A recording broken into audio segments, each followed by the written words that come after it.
여러분 행복하십시오. 성령 충만하십시오. 아멘.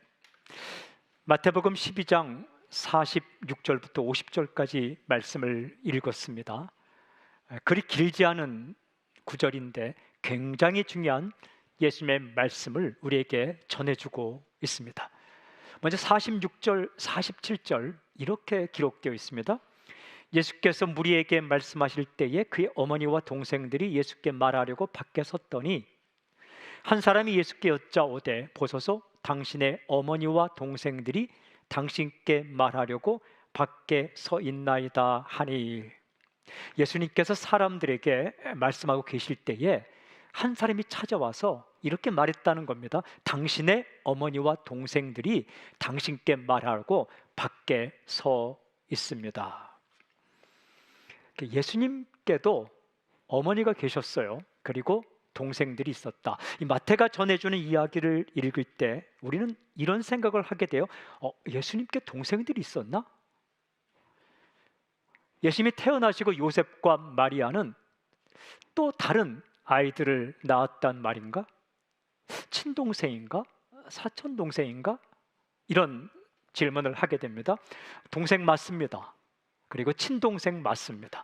마태복음 읽어가다 보면 오늘 우리가 12장을 읽었는데 바로 다음 장이 13장이고 13장 마지막 부분에 보면 이런 기록이 있어요. 13장 55절 56절 이는 그 목수의 아들이 아니냐, 그 어머니는 마리아, 그 형제들은 야고보, 요셉, 시몬, 유다라 하지 않느냐, 그 너희들은 다 우리와 함께 있지 아니하냐.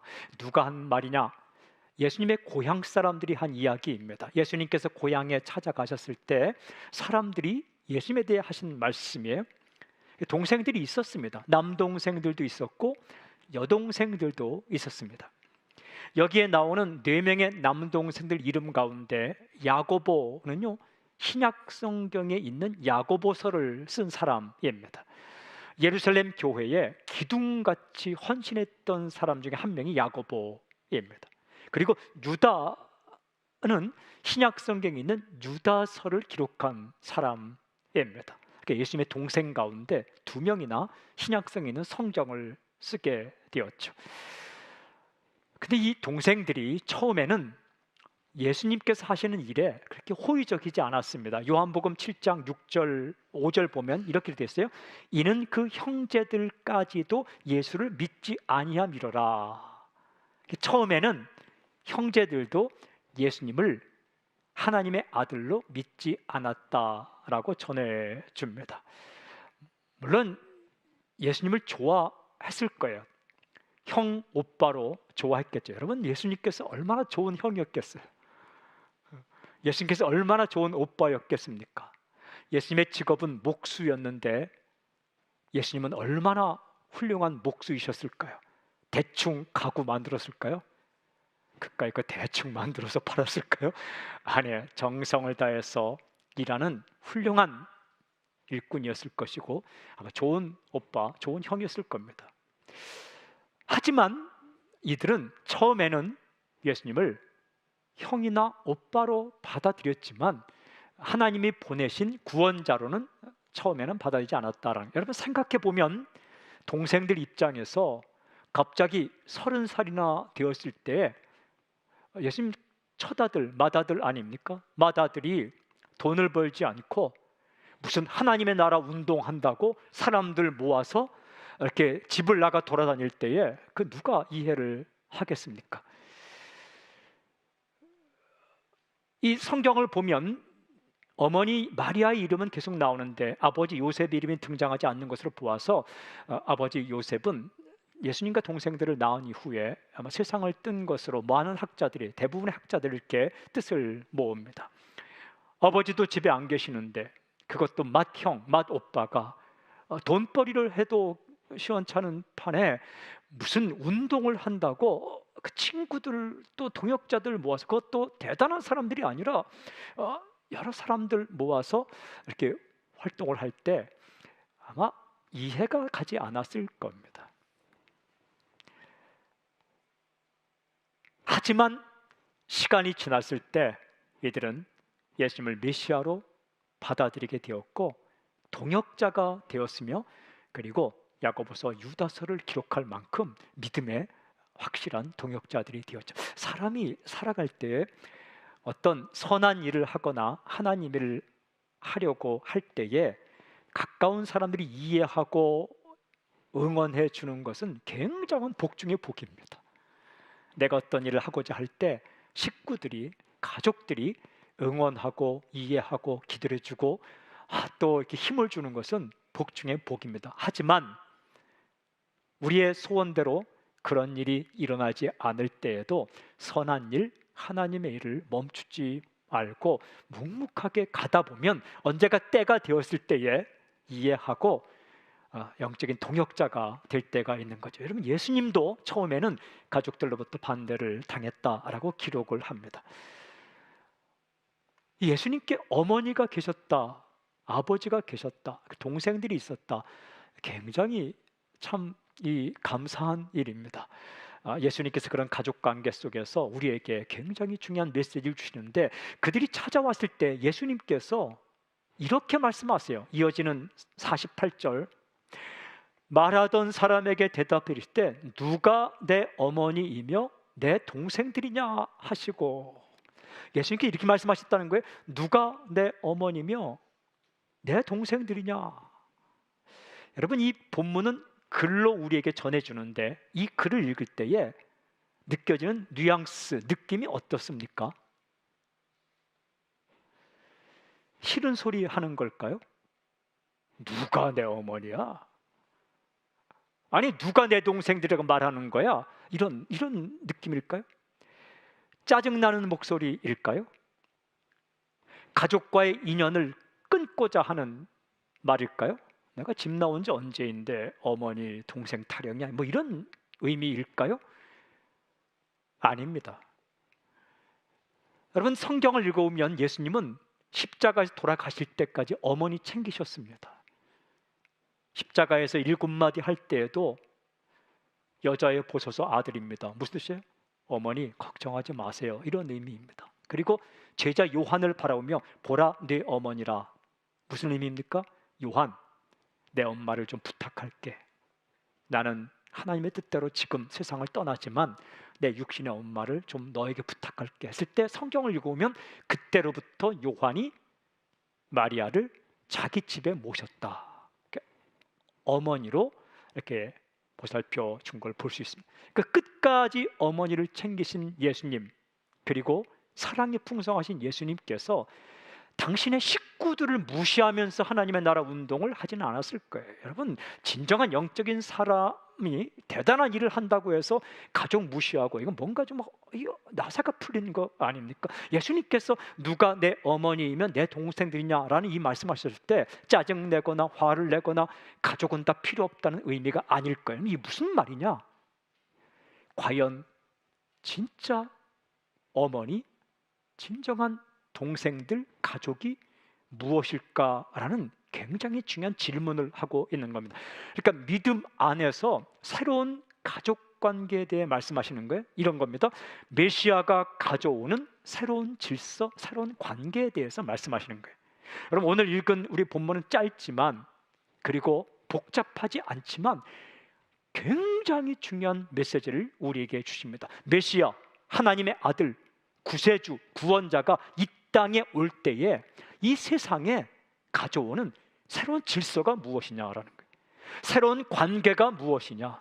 물고 뜯고 비판하고 경쟁하고 그렇게 살아가는 인간 세상에 구원자인 예수님께서 어떤 새로운 질서, 어떤 새로운 관계를 가져오길 원하시느냐에 대한 말씀이 오늘 읽은 말씀입니다. 여러분, 메시아이신 예수님께서 가져오시는 새로운 관계, 새로운 질서가 무엇일까요? 이어지는 49절, 50절에 이렇게 말씀하세요. 손을 내밀어 제자들을 가리켜 이르시되 나의 어머니와 나의 동생들을 보라. 누구든지 하늘에 계신 내 아버지의 뜻대로 하는 자가 내 형제요, 자매요, 어머니이니라 하시더라. 제자들을 가리키면서 나의 어머니와 내 동생들을 보라 말씀하셨어요. 육신적인 가족은 아니지만 그 관계를 넓혀서 내 어머니와 내 동생들을 보라라고 말씀하시면서 결정적인 말씀, 누구든지 하늘에 계신 내 아버지의 뜻대로 하는 자가 내 형제요 자매요 어머니이니라, 이렇게 말씀하셨어요. 그러니까 예수님께서 이 땅에 오셔서 이 죄로 인해 깨어지고 부서지고 미워하고 시기하고 질투하고 서로 경쟁 상대로 여기고 밟고 올라가고 그런 인간 관계가 아니라 구세주인 예수님께서 가져오고자 하는 새로운 인간 관계는 어떤 관계냐? 가족 관계라는 거예요. 그러니까 내 혈육의 관계만 아니라 범위를 넓혀서 사람과 사람이 가족 관계로 이렇게 지나게 되는 새로운 관계를 만드는 것이 구세주 예수님의 꿈이요, 생각이요, 계획이다, 선물이다 라는 거예요. 저는 이 말씀 가운데 이런 표현이 참 좋았어요. 어머니, 형제, 자매. 예수님께서 이렇게 오셔갖고 새로운 인간 관계를 말씀할 때에 사원과 사장, 뭐 그것도 괜찮겠지만 뭐 직장 취직하는 거 좋죠. 하지만 좀 너무 딱딱한 스승과 제자 그 말씀도 하셨지만 조금 또 그래요. 거기에 머물다면 종과 주인 뭐 그것도 좋겠지만, 그런데 주님께서 이런 용어를 쓰신 거예요. 어머니, 형제, 자매. 형제, 자매는 형, 오빠, 동생, 누나, 이런 용어를 사용하셨습니다. 이게 새로운 질서라는 겁니다. 새로운 관계라는 말씀이에요. 이렇게 표현할 수 있습니다. 한 가족. 한 가족. 제가 오늘 메시지의 제목을 한 가족으로 정했습니다. 주님께서 분명히 말씀하십니다. 하나님의 뜻을 따르는 사람은 모두 한 가족이다라는 거예요. 이 가족이란 이 관계가 참 끈끈합니다. 굉장히 오래가고 끊을 수 없습니다. 뭐 굉장히 오래가는 배터리 에너자이저였지만 그 무엇과 비교할 수 없을 만큼 정말 끝까지 가는 관계가 가족 관계입니다. 때려야 뗄 수가 없고 끝까지 가고 2대, 3대를 흘러서 가기도 하고 좋을 때나 어려울 때나 생각나기도 하고. 이 가족 관계는 잔소리도 많아요. 관심이 있으니까, 보이니까. 그래도 또 이렇게 뭉치고, 그런 관계로 하나님 안에서의 새로운 인간 관계를 말씀하셨습니다. 최근에 나온 책 가운데 인간이 꿈꾸는 서구 사회가 혁명을 일으키고 하면서 그 하고 싶은 굉장히 중요한 이슈, 중요한 한 가지가 뭐냐면 유니티, 연합입니다. 하나됨, 연합. 하나됨을 위해서 굉장히 사람들이 꿈을 꾸고 노력하고 혁명도 일으키고 한다는 거예요. 근데 하나됨을 정의하는 중요한 관계가 뭘까 해서 그 책에 나오는 중요한 개념이 우정입니다. friendship, 친구 관계. 먼 지구촌이 친구가 된다면 세상은 살만한 세상이 될 것이다. 친구 관계를 이야기합니다. 적대 관계가 아니라, 원수 관계가 아니라 friend, 친구 관계가 되는 것. 그런데 그것보다 한 발 더 가까이 간 주님께서 꿈꾸는 새로운 인간 질서는 가족 관계입니다. 형제와 자매, 그리고 어머니, 아버지. 참 마음이 좋았어요. 아, 그렇구나. 그런데 이 메시지를 좀 더 묵상할 때 우리는 두 가지 관점에서 좀 다시 볼 수 있습니다. 첫 번째 질문은 하나님의 가족이 되는 조건이 무엇일까라는 거예요. 첫째 포인트입니다. 하늘에 계신 내 아버지의 뜻대로 하는 자. 이것이 하나님 안에서 낯선 사람들이 한 가족이 되는 단 하나의 조건이더라고요. 다른 조건 없습니다. 단 하나의 조건, 하늘에 계신 내 아버지의 뜻대로 하는 자라는 거예요. 우리말 성경이 정확하게 번역했습니다.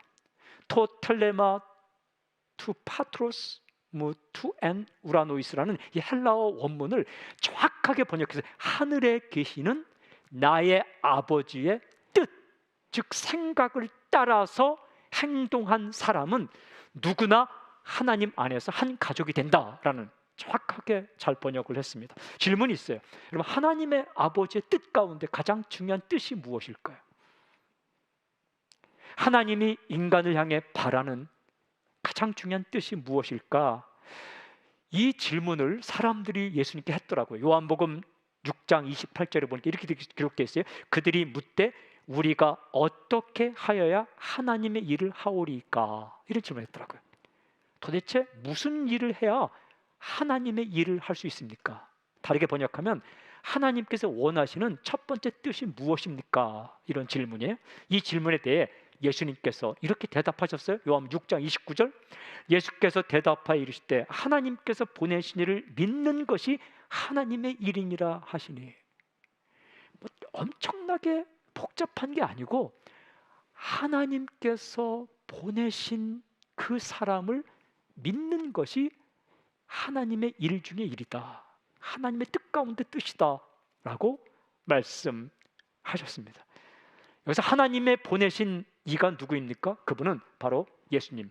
그래서 예수님을 믿는 것이 하나님이 원하시는 첫 번째 뜻이다. 여러분, 부모님이 이렇게 지금 살아계시다면 자녀를 향해서 무슨 말도 하고 또한 돈도 주고 사랑도 베풀고 혼내키기도 하고 뭐 음식도 만들고 다 하죠. 왜 합니까? 살라고 하는 거예요. 살라고. 에? 죽지 말고 살으라고 부모님이 다 그렇게 할 거예요. 추운 날 옷 입고 가라. 비 오는 날 그 날씨가 꾸무룩하니까, 꾸무룩 뭐 하여튼 어르신, 그러니까 우산 가지고 가라. 아니 지금 비가 안 오는데요. 어플 보세요. 어플. 이게 지금은 날씨가 흐리지만 이 기상청 어플을 보면 1시에 비가 안 온다고요. 퍼센티지 보세요. 0%, 0%면 아예 안 온다는 얘기입니다. 그렇게 자녀는 말할 수 있지만 부모님은 비 맞지 말라고, 살되 좀 잘 살라고, 행복하게 살라고 하는 거잖아요. 그죠? 하나님이 마찬가지예요. 하나님께서 왜 인간에게 수없이 많은 말씀을 하실까? 살라고, 죽지 말고 고생하지 말고 사는 것처럼 살라고. 그런데 하나님께서 이 죄인된 인간을 향해서 주시는 메시지, 살 수 있는 길 1번이 뭐냐? 내가 보내는 내 아들 예수 그리스도를 믿으라라는 거예요. 믿는다라는 말은 받아들인다는, believe in, 믿는다는 것은 받아들인다라는 거예요. 요한복음 1장 12절 13절 이렇게 되어 있습니다. 영접하는 자 곧 그 이름을 믿는 자들, 영접한다, 받아들인다, 곧 그 이름을 믿는 자들에게는 하나님의 자녀가 되는 권세를 주셨으니 이는 혈통으로나 육정으로나 사람의 뜻으로 나지 아니하고 오직 하나님께로부터 난 자들이니라. 하나님께서 사람을 살려줄 수 있는 단 하나의 조건, 방법을 어떻게 정했는가? 시험 치르는 것도 아니고 예물을 가져오는 것도 아니고 대단한 업적을 쌓는 것도 아니고 단 하나의 방법, 내가 내 아들을 너희에게 보낼 테니까 그 아들을 마음을 열고 받아들이라. 이렇게 받아들이는 게 믿는다라는 거예요. 거부하는 것은 믿지 않는다. 받아들이면 내가 너를 나의 자녀로 맞이해 주겠다. 이것은 혈통으로나 육정으로 나는 게 아니다. 혈통 육정으로 나는 건 첫 번째 탄생이에요. 다 여러분 육신으로 태어났죠? 제1탄생이에요. 그런데 이것은 영적으로 다시 태어나는 것인데, 내가 예수님을 마음을 열고 하나님의 아들로, 나의 구원자로 받아들이는 것, 이것은 영적으로 다시 태어나는 것, 제2의 탄생이에요. 이것을 성경에서는 다시 태어난다, born again, 중생이란 말이에요. 거듭남. 육신으로 태어난 것은 한 번 태어난 것이고 영적으로 예수님을 내 마음에 맞이해서 다시 한번 하나님의 자녀로 태어나는 것을 거듭남, 중생, 본어게인 했다. 신기한 것은 한 번만 태어난 사람은 영원히 죽어요. 그러나 영적으로 다시 한번 태어난 예수님 믿은 사람은 영원히 죽지 않는 거예요. 그러니까 이 조건만 하나님께서 내세운 거예요. 저는 이 말씀을 묵상해 보는데 하나님이 참 좋아요. 왜냐하면 복잡하고 여러 가지 조건을 내세웠다면 그 누가 하나님의 자녀가 될 것이며 구원을 얻을 수 있겠습니까? 사랑하는 여러분, 계약서를 작성할 때 큰 글씨로 된 계약의 조건들을 읽지만 작은 글씨로 된 조건들을 꼭 읽으셔야 돼요. 텔레비전에서 보험 무슨 이렇게 계약 설명할 때 크게 한 1분이면 58초 동안 하는 것도 들어야 되지만 나머지 2초나 3초에 빨리 읽어가는 글들이 굉장히 중요한 거예요. 그게 단서 조항이고 특약 조항이고 해제했을 때 어떻게 하는가 굉장히 중요한 조건들. 항상 세상의 문서는 그걸 달아놓습니다.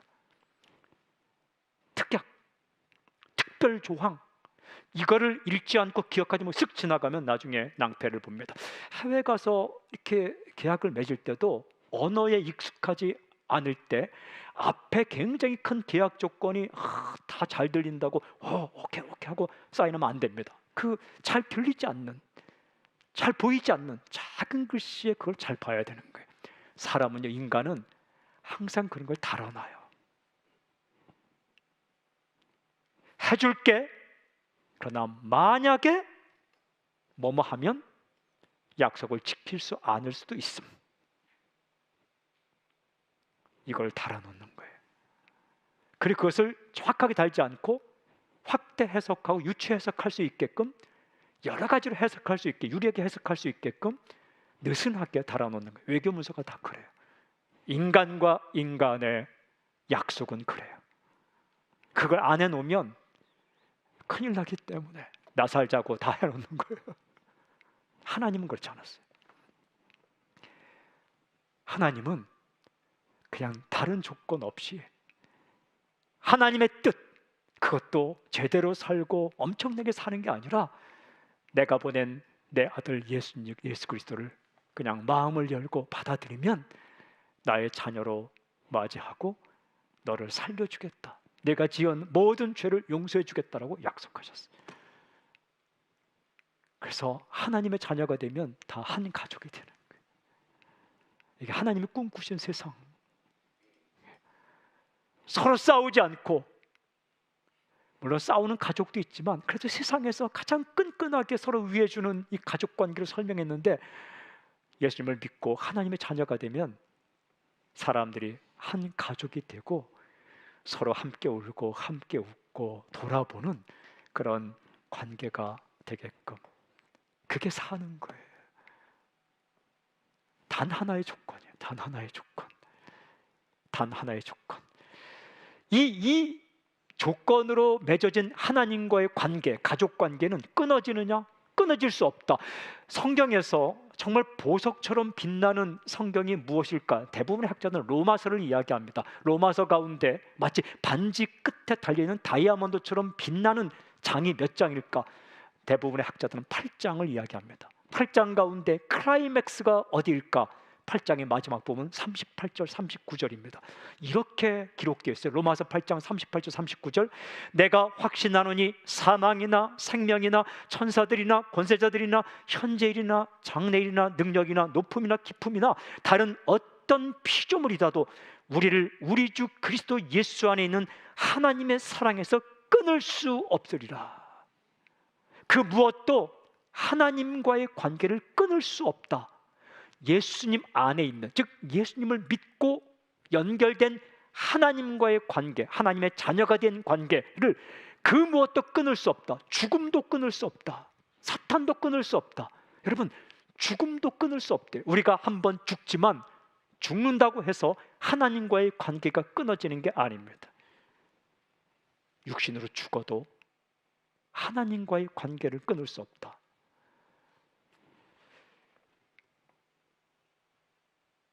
그 그만큼 끈질긴 관계인 거예요. 하나님 자녀가 되면 우리 모두가 다 한 가족이다. 미워하고 시기하고 질투하고 안 되길 바라는 관계가 아니라 가족처럼 잘 되길 바라고 함께 울고 함께 웃는 그런 관계가 된다. 한 가족이다 라는 거예요. 두 번째 이 각도가 있는데, 그렇다면 하나님의 가족이 된다 할 때 다른 제한 조건은 없는가? 제가 말씀드렸지만 좀 다른 각도에서 다른 제한 조건은 없는가? 없습니다. 둘째 포인트입니다. 누구든지 이렇게 말씀하셨어요. 누구든지 하늘에 계신 내 아버지의 뜻대로 하는 자가 내 형제요 자매요 어머니니라. 누구든지라는 거예요. 이런 사람 빼고 저런 사람 빼고 이래서 안 되고 저래서 안 되고 아니라 그런 거 없어요. 그냥 누구든지. 그러니까 아버지의 뜻대로 하는 자, 즉 예수님을 믿는 것, 그것만 되면 누구든지 가족이 된다라는 거예요. 이런 말씀입니다. 예수님을 믿으면 그 위외의 모든 조건이 달라도 누구든지 한 가족이다. 여러분, 사람은 참 다릅니다. 정말 달라요. 누가 다를까? 누가 다를까? 성경에 보면 갈라디아서 3장 28절 이렇게 돼 있어요. 너희는 유대인이나 헬라인이나 종이나 자유인이나 남자나 여자나 다 그리스도 예수 안에서 하나이니라. 그러니까 다른 부류 세 종류를 말하는데, 첫째는 민족이 달라요. 유대인, 헬라인. 여러분, 이 종족이 다르면 굉장히 달라요. 사고관이 다르고 역사관이 다르고 생활 패턴이 다르며 이 굉장히 달라요. 유대인과 헬라인이 전 세계 종족 가운데 가장 대조되는 두 민족이에요. 유대인과 헬라인, 즉 이 그리스인의 다른 점을 알고 싶으면 서점가에 가셔서 토르라이프 보만이 쓴 히브리적 사유와 그리스적 사유의 비교 연구란 책을 한번 사서 읽어보세요. 그러니까 유대인의 사유, 히브리인들의 사유와 이 헬라인, 즉 그리스인들의 사유를 비교해 놓았는데, 보만이라는 학자가 책 한 권입니다. 굉장히 달라요. 사고 체계가 달라요. 히브리인들은 동사를 중요하게 여기고 헬라인들은 명사를 중요하게 여기기 때문에 개념을 중요하게 여기고 거기서 발달된 게 철학이에요. 동사를 중요하게 여기는 히브리인들은 이 행동을 중요하게 여기기 때문에 거기서 발달된 게 도덕이에요. 이 히브리 사람들은 이론론적인 생각을 갖고 있어요. 우리와 비슷해요. 하나로 합쳐요. 근데 그 그리스 사람들은 분석이 강하기 때문에 이원론적인 생각을, 플라톤이 그렇죠. 이원론적 생각을 갖고 있어요. 그러니까 굉장히 달라요. 표현법이 달라요. 이 신약 성경이 헬라어로 기록되어 있기 때문에 그냥 언어로만 따라가면은 우리도 모르게 분석적으로 이원론적으로 따라가다 보면 성경의 사상과 다르게 해석할 수 있는데, 이게 언어는 그리스어로 기록되어 있지만 사고는 하나됨을 강조하는 히브리적 사고로 나갔기 때문에 이게 그냥 언뜻 생각해서 얕은 생각으로 그냥 그 분석해서 막 하다 보면 하나님의 뜻과는 별개 되는 상황. 예를 들면 마음을 믿어 의에 이르고 입으로 시인하 구원에 이른다 하면 어떤 사람들은 이걸 분석적으로 생각해서 마음으로 믿는 것과 입으로 시인한 건 다르다 이렇게 생각하는데, 그건 바보는 아니지만 약간 그 마음으로 믿는 거 입으로 시인한 건 히브리적 사유에서 똑같은 행동을 두 가지 세 가지로 표현하는 거예요. 우리 민족과 비슷해요. 한 말 또 하고 또 한 말 또 하고 이렇게 표현하는 거 아니에요. 동일한 예수 믿는 건데 마음으로 믿는 걸 입으로 고백하는 거예요. 그만큼 달라요. 다르다는 얘기예요. 종과 주인, 이게 종과 주인이 얼마나 다를까요? 편의점의 주인과 종업원은 사고방식이 많이 달라요. 같은 사람 만나면 참 좋겠지만 종업원은 좀 쉬고 싶어요. 주인도 쉬고 싶지만 열심히 일해주면 좋죠. 어쨌든 남자와 여자가 얼마나 다릅니까? 달라요. 그렇지만 다르지만 예수님 안에 있으면 하나가 될 수 있다. 다르지만 그런 조건이 한 가족이 되는 것을 방해할 수는 없다라는 거예요. 여러분, 유대인, 헬라인, 종, 주인, 남자, 여자 뭐 여기까지 가지 않아도 같은 집 식구들이 얼마나 다릅니까? 형제도 달라요. 자매도 달라요. 쌍둥이도 달라요. 생김새가 똑같다고 똑같지 않아요. 달라요. 가족이 다르다면, 피를 나는 형제가 다르다면 생판 모르는 사람들은 얼마나 다를까요?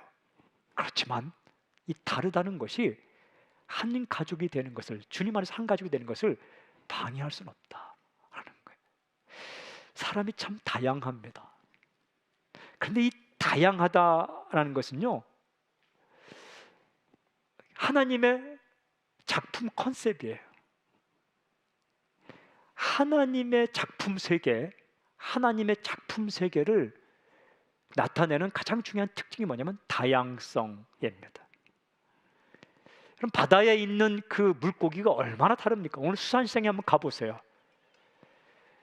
문어, 낙지, 오징어, 꼴뚜기 다 비슷하다고 이름 혼동해서 부르면 기분 나쁩니다. 굉장히 달라요. 광어, 도다리, 넙치 다 달라요. 넓적하게 생겼다고 다 똑같은 거 아니에요. 하나님은 한 가지 종류로만 만들지 않고 다양하게 만드셨어요. 하나님의 아름다움, 하나님의 멋이에요. 하나님의 디자인 컨셉이에요.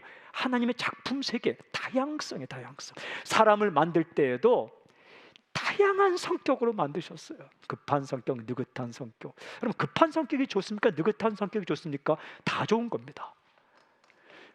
성령님이 급한 성격의 성령님이 역사하시면 이것밖에 좋은 거 없습니다. 오전에 은혜 받고 오후에 선교사 나갈 수 있습니다. 그리고 급한 성격 가운데 성령님이 역사하시면 지갑 팍팍 열립니다. 근데 급한 성격의 사탄이 역사하면 큰일 납니다. 폭력을 가하고 아무 말하고. 느긋한 성격의 성령님이 역사하시면 이것밖에 좋은 거 없습니다. 여러분, 느긋한 성격의 성령님이 역사하시면 참아냅니다. 끈질기게 참아내고 끈질기게 견뎌내고. 근데 느긋한 성격의 사탄이 역사하면 이것만큼 싫은 거 없습니다. 게으름, 아무것도 하지 않고.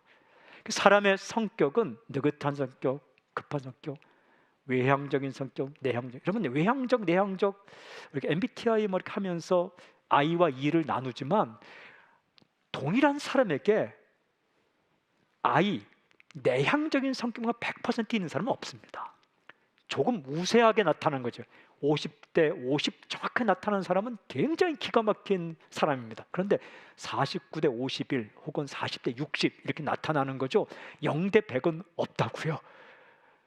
참 사람을 보면 어떨 때는 외향적으로 보이고 어떨 때는 내향적으로 보고 내성적으로 보여요. 그래서 이 장소에서는 굉장히 내성적인 모습을 봤는데 어느 장소에 갔더니 깜짝 놀랍니다. 아니, 저에게 저런 방법, 이 성격이 있었던 거야? 뭐 이런 것들. 제가 한 번은 교회에서 어떤 집사님 만났는데 세상에 조용하신 거예요. 남성분인데 말 한마디 하지 않고 그렇게 말씀이 없어요. 그러다가 이제 직장 근처에 신방을 가서 갈치집을 갔는데요, 얼마나 말씀이 많은지 몰라요. 지나간 사람 다 인사하고 아주머니에게 인사하고. 제가 깜짝 놀랐어요. 이런 분이었는가? 다음 주 교회에서 만났는데 또 말이 없으신 거예요. 그러니까 사람은 다양한 성격이 있기도 하지만 한 사람 안에 다양한 성격이 있다. 여러분, 이중적만 돼도 괜찮은 사람이에요. 두 가지 성품만 있어도 괜찮은데 뭐 세 가지, 네 가지, 다섯 가지, 여섯 가지, 그만큼 다양해요. 한 사람도 다양하고. 근데 이게 하나님의 작품 세계예요. 다양하기 때문에 하모니, 조화를 이룰 수 있는 거예요. 조화만큼 아름다운 거 없어요. 서로 다르지만 하나로 이루어지는 것. 사랑하는 여러분, 우리가 예수님을 믿고 하나님의 자녀가 되면 서로 다르지만 한 가족이 됩니다. 한 가족이 되면 다르다는 것이 다 사라지느냐? 사라지지 않아요. 하나님께 사라지게 하지 않아요. 성격이 그대로 남아 있어요. 물론 성품은 바뀌어요. 성격은 급하거나 느긋하거나 이런 내성적 외향적인 성격이고, 성품은, 캐릭터는 뭐냐면 사랑하느냐 미워하느냐, 사랑하고 기뻐할 수 있고, 이런 성품이 바뀌면서 사랑하는데 급한 성격이면 얼마나 좋습니까? 하나님께서 성품을 바꾸어 가지만 그 사람의 독특하게 주신 독특한 성격은 그대로 살려주어서 일을 하게, 또 살아가게 만드는 거죠. 그러니까 우리가 한 가족으로 살아갈 때 필요한 것이 뭐냐? 배려하고 용납하고 인정하고 이해하고, 그리고 받아들이고, 그리고 다른 점을 틀렸다고 말하지 않는 거예요. 집안에서 아기가 태어나면 태어나자마자 한 가족입니다. 저 멀리 미국에 있는 할아버지를 10년 동안 만나지 않다가 10살이 되어서 미국 가서, 혹은 미국에 계신 할아버지가 한국에 오셔서 아기가 태어난 지 10년 만에 만나도 그때부터 한 가족이 아니라 태어날 때부터 한 가족입니다. 태어나면서부터 가족은 가족이에요. 크리스천도 마찬가지예요. 내가 예수님 믿는 순간 하나님 믿는 사람과 다 한 가족이 되는 거예요. 저희는 새신자라는 말을 쓰지 않아요. 제가 왜 그러냐 하면, 예수님 믿고 나면 바로 한 가족이지, 뭐 새신자 헌신자가 뭐 어디 있느냐, 그리고 교회 그냥 등록카드 쓰면은 한 가족이지, 뭐 10주 지나야 뭐 한 가족이냐, 이런 생각에서 그냥 바로 한 가족입니다. 집안에 아기가 태어났는데 이렇게 아기 행동하는 거 봐서 가족에 원하십니까? 그리고 3주 동안 우리 집의 그 문화를 가르칩니까? 그리고 쫙 가족들 다 가족 사연 보여주면서 다 암송하고 할아버지 할머니 이름 써야 뭐 가족으로 받아들여 줍니까? 아니죠. 그냥 태어나면 가족이에요.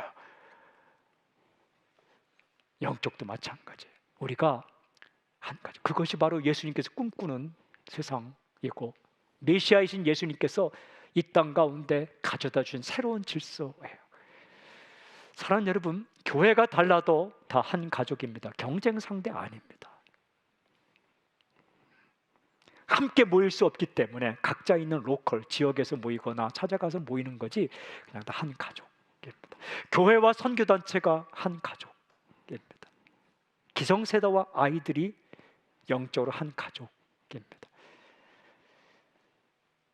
목회자와 성도가 한 가족이에요. 목사님, 뭐 집사님, 이거 전에 형제 자매입니다. 동생 형입니다. 동생 누나입니다. 혹은 형 동생인 거예요.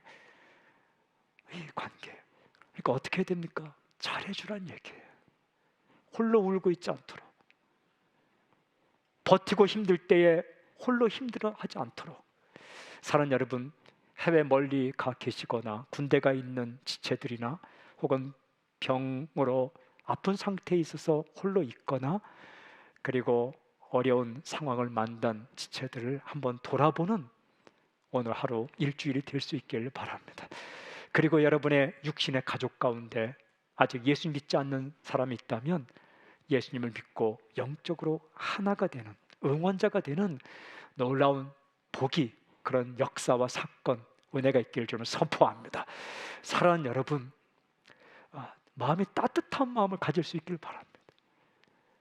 경쟁 상대 아니에요. 서로 내가 밟고 올라가야만 내가 올라갈 상대가 아니에요.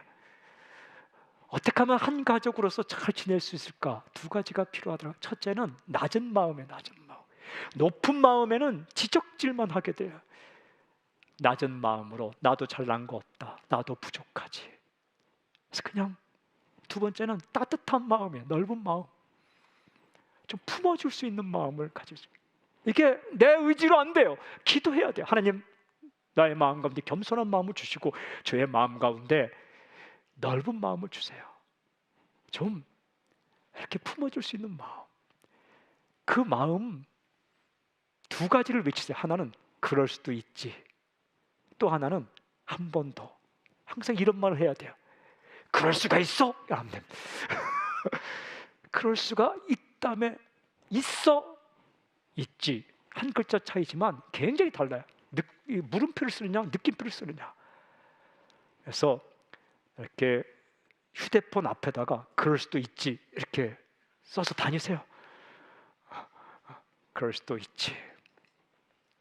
또 한 가지는 이번이 마지막이야 이런 말 하지 마세요. 죽을 때까지 그런 말 하지 마세요. 자신의 인생을 향해서도 이번이 마지막이야. 다른 사람의 현상에서도 이번이 마지막. 국물도 없어요. 이렇게 말하는 게 아니라 한 번 더. 이걸 얘기하는 거 한 번 더. 그럴 수도 있어? 아니라 그럴 수도 있지. 이번이 마지막이야. 가 아니라 한 번 더.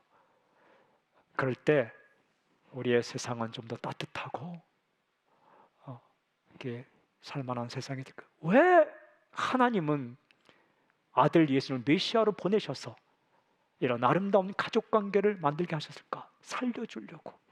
그게 사는 거라고. 우리의 성도님들 육신의 가족에도 가정에도 서로 위해주고 사랑하고 정말 끈끈하게 용납하는 역사가 있길 바라고, 영적으로 우리가 하나가 된 성도님들끼리 돌아보고 또 친하게 지내는 역사가 있길 바라요. 이제 코로나가 조금 더 안정되면 한가족 수련회도 하고자 해요. 그래서 함께 이렇게 경치 좋은 곳에 가서 우리가 함께 말씀도 듣고 교제도 하는 시간을 갖기로 합니다. 순이 한 가족입니다. 교회가 한 가족입니다. 믿는 공동체가 한 가족입니다. 우리 가운데 주님 꿈꾸신 아름다운 교제와 사귐과 용기와 함께 울고 함께 웃는 놀라운 역사 있기를 좀 선포합니다. 주님을 찬양합니다. 주를 높여드립니다. 주를 높여드립니다. 할렐루야.